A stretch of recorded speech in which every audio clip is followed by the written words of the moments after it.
So what I actually did before coming into this session right now is I went and jumped on the trampoline with my son. I took a run around the back garden. I did some plyometrics, some jumping to get my blood and my dopamine pumping, right? So what I understand, and that's what I learned from you, Friederike, is that we can actually kind of tweak our body to help our brain perform.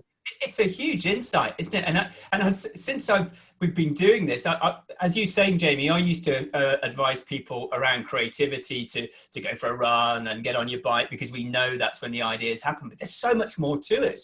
And it's reminded me, Jamie, of the work we're doing on the idea of the kind of cognitive athlete, you know, the same as you are, I'm not, I'm afraid to say, as the sports athlete. We should be training just like a sports person trains in order to make sure our brain is in the right space at the right time when we need it to have these cognitive high points, as it were.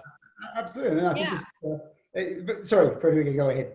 Oh, sorry. You know, I was just thinking. I didn't want to get into trouble, because you remember on our last webinar, I got into trouble for cutting you off. Yeah, and the ironic thing about that was you cut her off to apologize for cutting her off, which is kind of postmodern of you in a way, Jamie.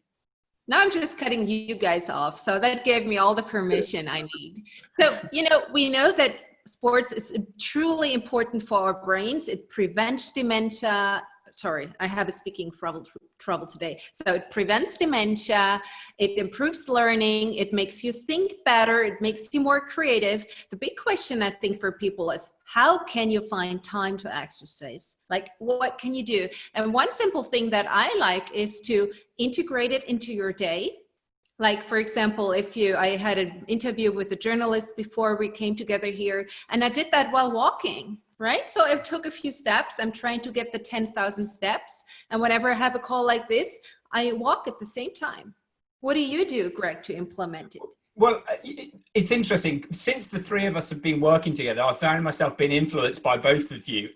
Obviously, on the downside by Jamie. No, only kidding. And what I found myself doing is I always built in exercise. I've done that for many years, in one kind of 45-minute or an hour-long segment. But now I have these little micro bursts, because I've watched you there in Germany, the star jumps and everything. So when I have one of these, you know, these interminably long Zoom calls that go on for like an hour, I go and run into the garden and do 25 star jumps.